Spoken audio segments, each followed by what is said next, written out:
Kasih Tuhan, Shalom. Saudara yang diberkati oleh Tuhan, tentu kita pernah melihat atau kita pernah bertemu seseorang yang begitu tersesat dalam hidupnya sampai ia tampak seperti hilang arah, begitu rusak hidupnya sampai sulit dikenali sebagai manusia seutuhnya. Mungkin kau ketemu atau lihat di jalan-jalan, orang itu berbicara sendiri, berpakaian compang-camping, atau mungkin orang yang terjerat narkoba karena kekerasan. Saudara, dunia sering meminggirkan mereka, tetapi tidak dengan Yesus. Ada seorang pemuda di satu tempat. Dia menghabiskan hari-harinya di bawah jembatan. Dia berbicara sendiri. Dia pun juga dijauhi oleh banyak orang. Dia tidak punya keluarga. Dia hidup sendiri. Dan suatu ketika, saudara yang terkasih, ada seorang yang lewat dan datang menjumpai pemuda tersebut. Orang itu menangkap pemuda ini dengan penuh belas kasih. Mendengar dia bercerita, lalu orang ini mengatakan bahwa tahu tidak bahwa Tuhan tidak pernah meninggalkanmu. Saudara yang terkasih, kata-kata itu menjadi titik balik. Dari bawah jembatan, pemuda itu perlahan-lahan ia dipulihkan, dan ia mulai melayani orang-orang yang pernah berada di tempat yang sama seperti dirinya. Bapak, mama, saudara yang terkasih, di sekitar kita ini juga ada. Di sekitar kita ada satu nenek bernama Nenek Esther. Semua tahu toh?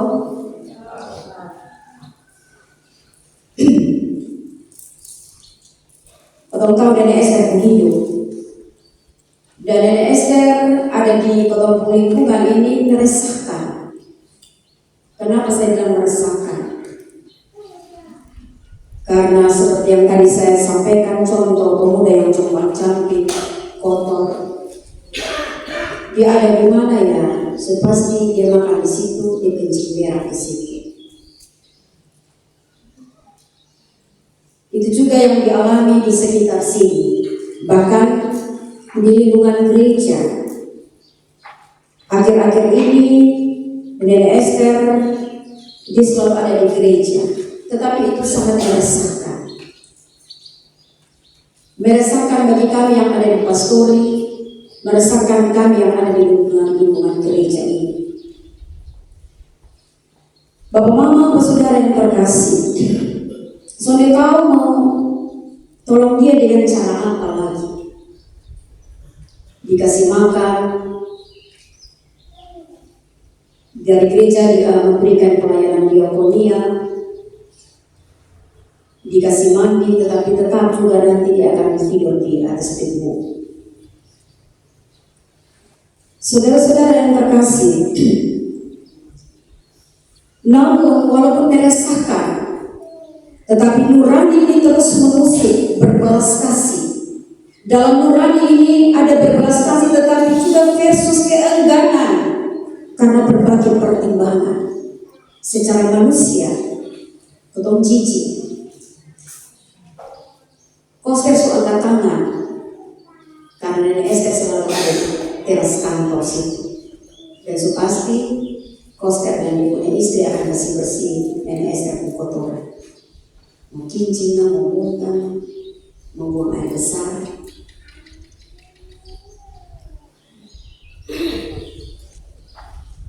Ada nurani ini terusik, tetapi pun juga ada keengganan karena sekali lagi berbagai pertimbangan. Saudara, ada juga kisah pernah ada satu nenek, kalau kau masih tahu, masih ingat, ada nenek yang ubah air.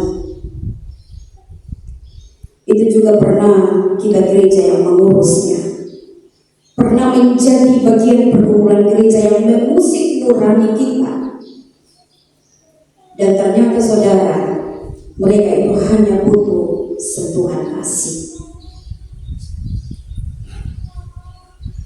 Karena Nenek Esther ini sudah merasakan, maka majelis khusus Opakalai, Bapak Andung, cari di keluarga. Di keluarga di mana? Sekarang siapa yang mau urus? Ada keluarga tetapi mereka merasa bahwa sudah putus hubungan. Tetapi dia ada juga di tengah-tengah keluarga atau saudara yang ada di obrolan kecil.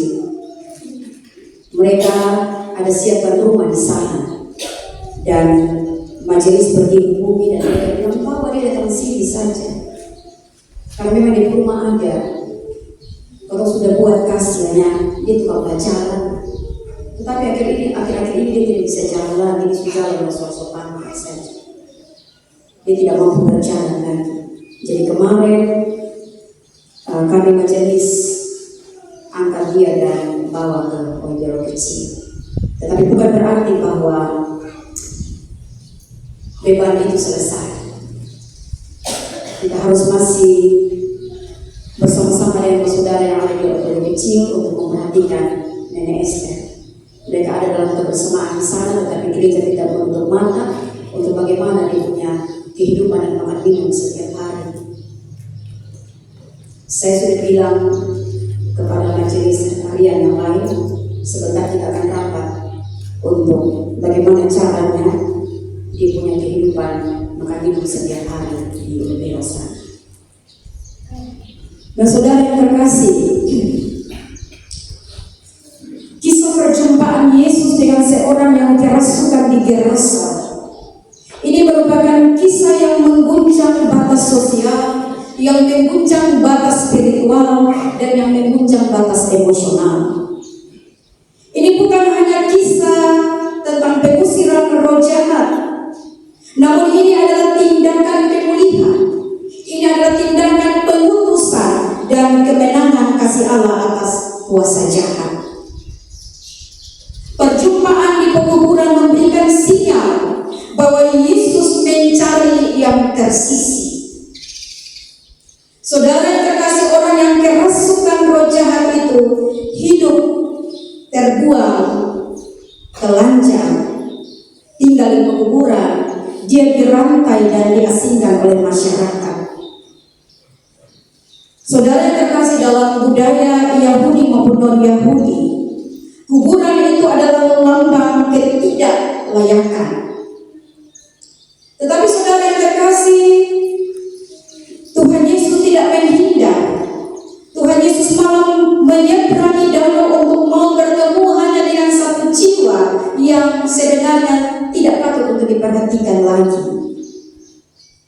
Yesus tidak melihat orang itu dengan pandangan negatif yang melekat pada dia, stigma yang diberikan oleh masyarakat kepada dia. Yesus tidak melihat itu. Yesus melihatnya dengan belas kasih. Saudara yang terkasih, di hadapan dunia orang itu disebut kerasukan, tetapi di hadapan Yesus dia tetap ciptaan Allah yang berharga. Saudara yang terkasih, seperti Tuhan Yesus, kita dipanggil untuk menghampiri, bukan menjauhi mereka yang terluka, bukan menjauhi mereka yang tersisih dan dianggap najis oleh masyarakat. Tuhan Yesus menyeberangi batas untuk menyatakan sentuhan kasih kepada orang tersebut. Saudara yang terkasih, adakah kemauan dari kita untuk mau menyeberangi batas, untuk membawa kasih Kristus kepada mereka yang butuh sentuhan kasih Kristus itu? Bapak-bapak, saudara yang terkasih, Yesus mau menyeberangi semua batas-batas itu. Maka saya pun juga yakin bahwa Tuhan Yesus juga ada di Nawas Baki. Tuhan Yesus juga ada di OEB kecil untuk Nenek Esther, walaupun dia sudah punya keluarga.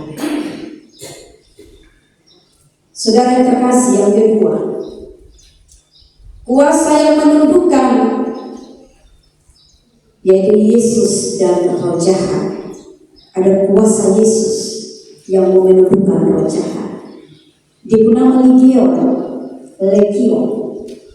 Legion bukan sekedar sebutan, tetapi saudara itu cerminan kekacauan, cerminan banyaknya kuasa jahat yang mengikat seseorang.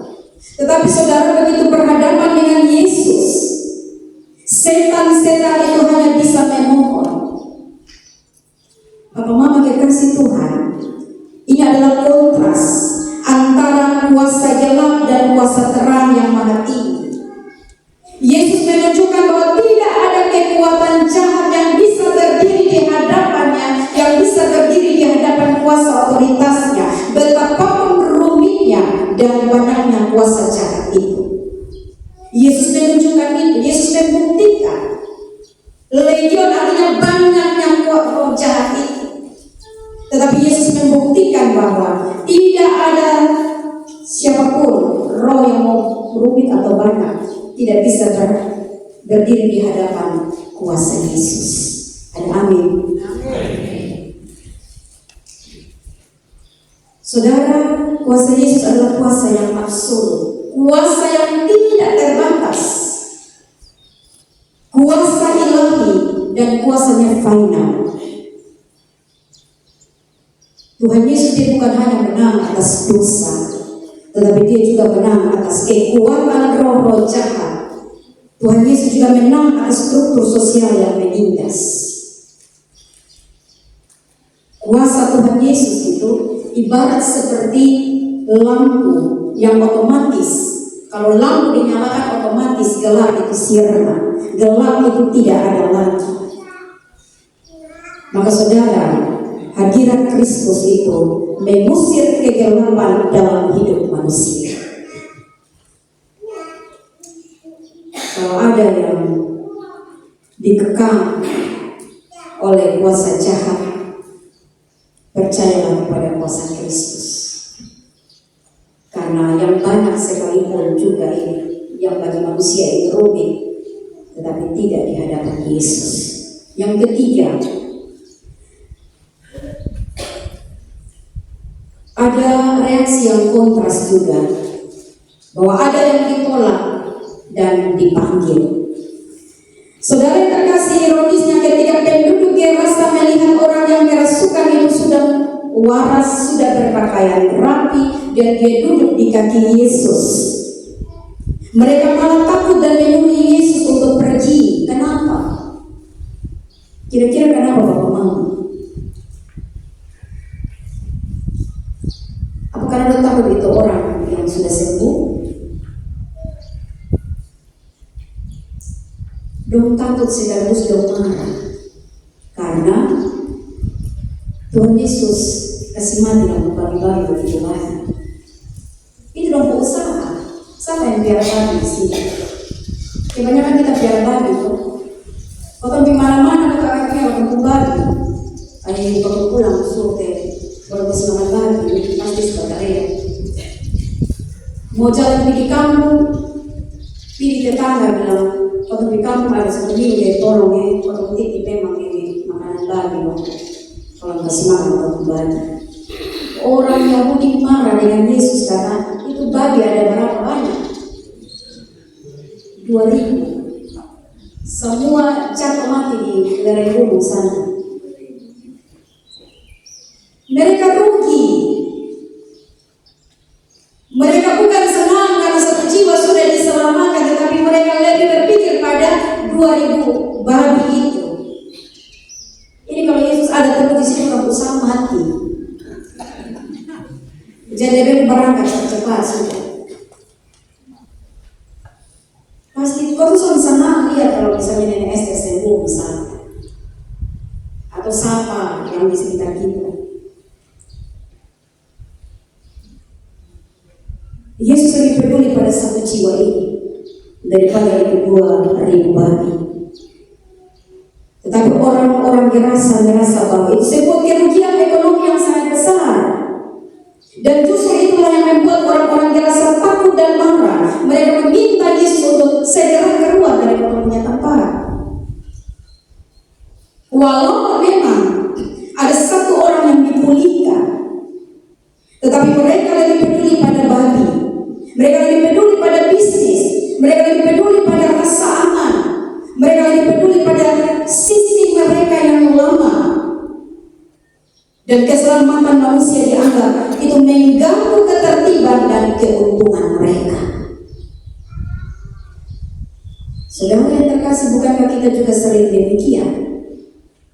Kita tahu ketika kasih Tuhan itu akan mengusik sistem yang nyaman. Kasih Yesus itu akan mengusik bisnis dan keuntungan kita. Kasih Yesus itu akan mengusik rutinitas yang tenang. Tetapi saudara yang terkasih, kita lupa tidak ada babi seharga satu nyawa. Biar babi mau jual dengan 15 juta sekalipun, tetapi dia tidak seharga kalau punya jiwa. Kalau bilang ini beta, ini babi atau manja, rasa-rasa mau tidur dan biasa. Karena ini harga tinggi mati, Pak. Kalau misalkan orang seido saudara, seimbang saudara mau tahu, maka kita harus jaga baik-baik karena ini pemasukan besar. Bapak mama saudara yang terkasih,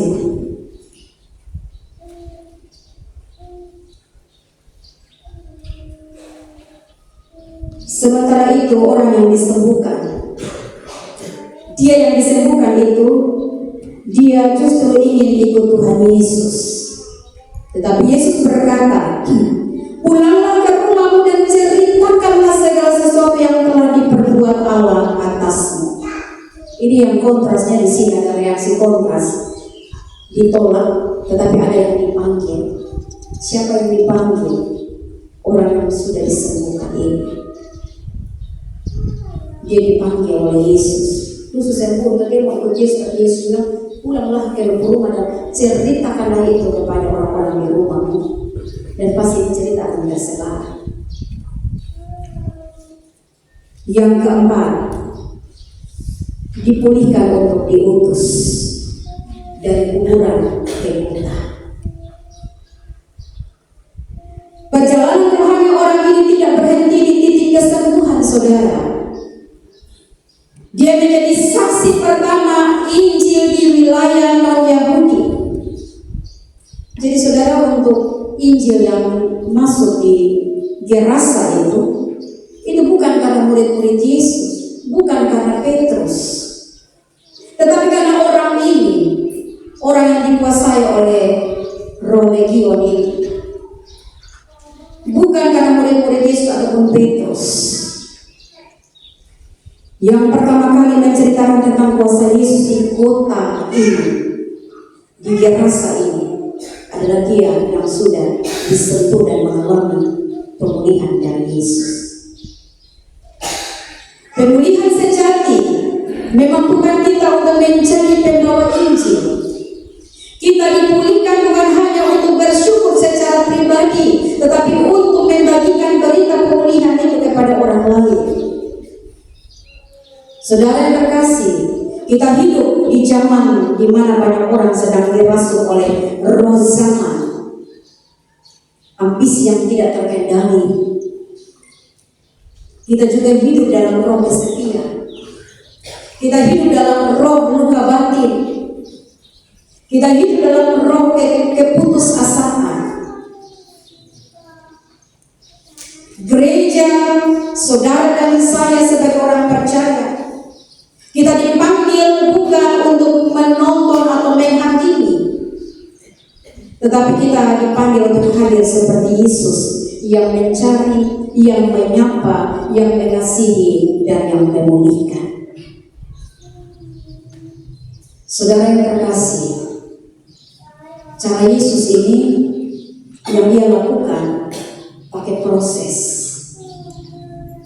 Dia datang, dia berjumpa, dia berbicara, dia menyentuh, dan kemudian terjadilah sebuah pemulihan.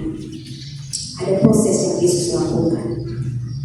Saudara yang terkasih, ada seorang anak kecil yang melihat kupu-kupu untuk mau keluar dari kepompong.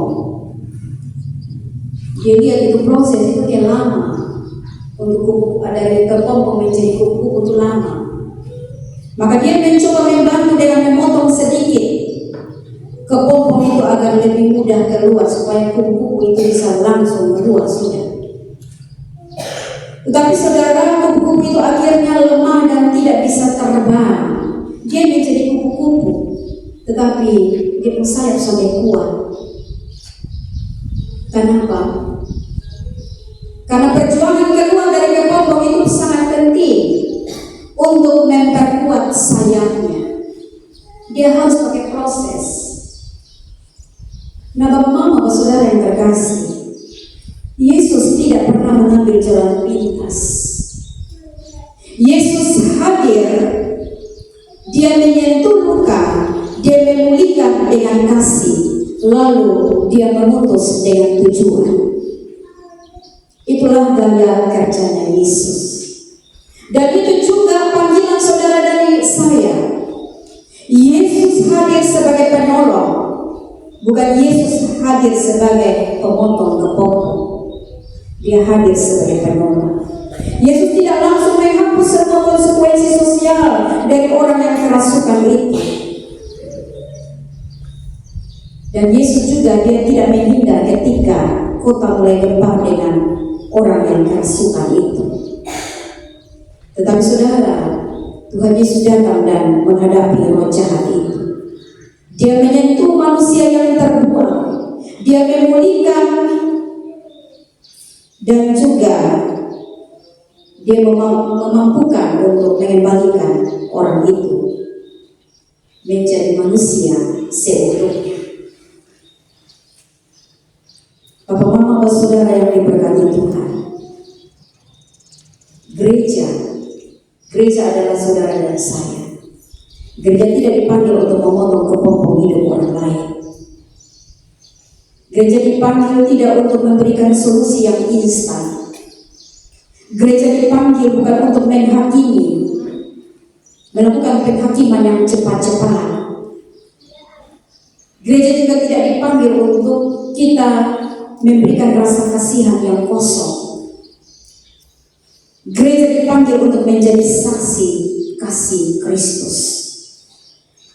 Gereja dipanggil untuk bersama berjalan dengan orang-orang dalam proses mereka, untuk memberikan harapan, memberikan kekuatan dan kesaksian hidup bahwa pemulihan itu mungkin dan itu nyata. Kalau Yesus saja mau menyeberang untuk melampaui semua batas-batas, untuk berjumpa dengan orang yang sakit, untuk berjumpa dengan orang yang membutuhkan, maka Tuhan Yesus pun juga mampu untuk menyeberang, untuk datang menjumpai saudara dan saya dalam keadaan apa. Amin. Biarlah kuasa Yesus itu kita mengalami dan kita dipulihkan dengan cara Yesus. Amin.